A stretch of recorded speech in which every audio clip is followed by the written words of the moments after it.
안녕하세요 여러분, 마음사상 김동환 상담사입니다. 정신건강의학과와 심리상담센터의 차이점에 대해서 설명해 드릴게요. 요즘은 의사 선생님들도 심리상담에 굉장히 관심을 가지고 있는 분들도 계시고, 반대로 심리상담사분들도 약물 정보에 관심을 가지고 계신 분들도 입니다. 오늘 영상에서는 각자의 역할에 충실한 선생님들을 예시로 설명을 드릴게요. 두 곳 모두 일상생활을 어렵게 만드는 우울, 불안과 같은 심리적 증상을 개선시키는 것이 목표를 두지만, 어느 곳을 방문했을 때 어떤 장점들을 얻을 수 있는지 제가 만든 A씨의 상황을 보면서 설명을 드릴게요. A씨는 어엿한 직장에 취직하게 됐습니다. 그런데 자꾸 A씨를 움찔하게 만드는 여자 상사가 있어요. 약간 자신을 째려보는 듯한 눈빛과 내게 뭐라고 말할 것 같은 인상을 가진 이 여상사와 회의를 들어가니 긴장을 하게 되고, 미리 준비한 의견도 좀 잘 떠오르지 않고 말도 버벅대게 돼요. 이런 상황이 반복되다 보니 A씨는 화가 나기도 하고, 왜 이렇게 바보같이 행동했지? 하며 스스로를 비난하니 우울감도 느끼기 시작했어요. 그러니 회사를 가야 하는 아침이 평소보다 좀 더 두려워지는 상황이에요. 자, 첫 번째 주제는 우울감과 같은 심리적인 증상을 감소시키기 위해 어떠한 방법을 사용하는지 살펴볼게요. 우선 정신건강의학과는 증상 감소를 위해 약물을 사용해요. 우선 A씨의 상황을 들은 의사는 어떤 약을 처방할지 결정하기 위해 현재 겪고 있는 증상에 대해서 자세하게 묻습니다. 예컨대 증상은 언제 있고 빈도는 얼마나 되는지 등을 물으면서 약물 처방을 내리죠. 또한 재방문을 할 때마다 부작용은 없었는지, 증상은 어떻게 나타나고 있는지 지속적으로 관찰하게 돼요. 약물의 원리는 A씨가 약물을 복용하게 되면은 신경 전달 물질을 조절해서 불안한 증상들이 많이 완화가 되죠. 단 약을 먹는다고 바로 효과가 나타나진 않고 2주에서 6주는 꾸준히 복용을 해줘야 돼요. 또한 불안장애 연구의 권위자인 보르빈 반델로에 따르면, 불안장애의 경우 약물을 먹는 동안만 효과가 유지되는 것이 아니라 약물을 6개월 정도 복용을 하면 아예 재발하지 않거나 달에서 몇 년간은 불안이 재발하지 않는다고 해요. 상담센터는 어떻게 하는지 살펴볼게요. 상담센터는 대화를 통해서 증상을 감소시킨다고 볼 수 있어요. 예컨대 과거 등을 탐색해서 내담자가 자신을 이해할 수 있도록 도와 증상을 완화시키는 거에 비중을 둔다고 볼 수 있어요. 자기 이해라는 것은 자신의 마음속에 있는 두려움, 바람, 감정 등을 이해하면서 그 자체를 받아들이는 것이라고 크게 볼 수 있어요. 자기 이해를 하면 뭐가 좋은지, 어떻게 달라질 수 있는지 A씨의 예시를 통해서 보여드릴게요. 심리상담사는 A씨에게 째려보는 듯한 눈빛, 비난할 것 같은 표정들을 보면 누가 떠오르는지 묻게 됩니다. A씨는 한동안 고민을 하다가 문득 엄마의 표정이 떠올라요. 어렸을 때 내가 실수를 하면 절대 용납해주지 않았던 그런 엄마의 표정과 눈빛들이 꼭 상사와 닮았어요. 심리상담사는 이런 부분에 있어서 어떤 일이 있었던 건지, 어머니가 당신한테 어떻게 했는지, 그럴 때마다 어머니는 어떻게 보였고 당신은 어떻게 느꼈는지에 대해서 탐색하게 돼. 이와 같이 심리상담은 사회적인 상황에 순식간에 나를 힘들게 만든 사람이나 순간에 대한 나의 마음을 이해하고 받아들이게 되는 과정이에요. 이는 과거 경험이 현재 내게 어떤 영향을 주고 있는지, 이전과 똑같은 행동을 반복하지 않고 더 나은 선택과 행동을 할 수 있도록 도와요. 예컨대 내가 상사의 눈빛과 표정을 꼭 엄마처럼 느꼈구나 라고 깨달은 A씨는 이후 회사에 가서 상사의 얼굴을 볼 때마다 스스로한테 한번 되묻게 되는 거죠. 과연 내가 정말 실수를 하더라도 저 상사가 우리 엄마처럼 나를 쥐잡듯이 잡을까? 정말 나한테 비난을 많이 하나? 내가 혹시 미리 겁먹고 있는 건 아닌가? 그 상황을 다시 한번 뜯어보게 되는 거죠. 즉, 내 무서움이 만든 나의 예측이 그대로 반복하게 되는지 체크를 해보는 거예요. 이러한 의문과 함께 사회에서 만난 상대를 다른 시각으로 바라볼 수 있는 가능성이 열립니다. 자, 그럼 두 번째로 소요 시간과 비용의 차이에 대해서 살펴볼게요. 우선 정신건강의학과는 초진의 경우 15분에서 20분 정도를 사용하겠고, 재진의 경우에는 그것보다 줄어들게 됩니다. 그리고 비용 같은 경우에 의료보험이 적용됨에 따라 3만원 내외가 나올 수 있어요. 반면 심리상담의 경우 평균적으로 한 회기는 일주일에 한 번 50분 동안 진행이 돼요. 비용의 경우 상담사의 자격이나 경력에 따라서 다르게 되는데, 한국심리학회 소속 1급 자격자 선생님들은 한 회기에 9만원에서 12만원 선,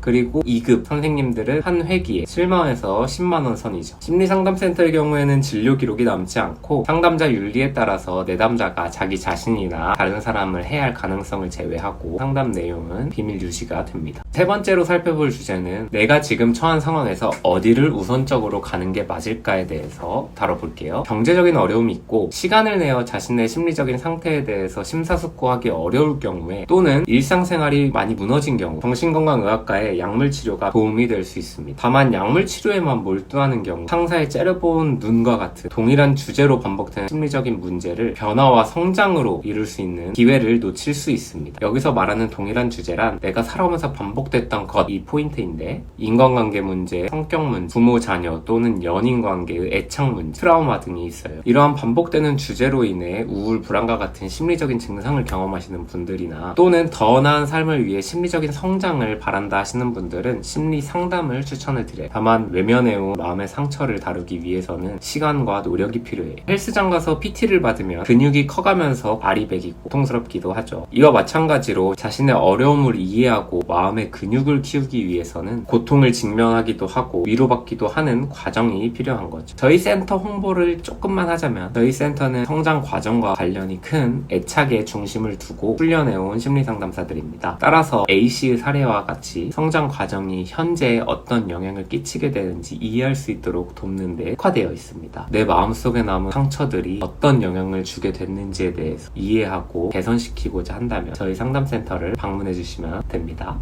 자, 오늘은 정신건강의학과와 심리상담센터의 차이에 대해서 알아봤어요. 여러분들이 현재 처한 상황에서 가장 도움을 받을 수 있고 현명한 선택을 하실 수 있으면 좋겠습니다. 오늘도 시청해주셔서 감사합니다.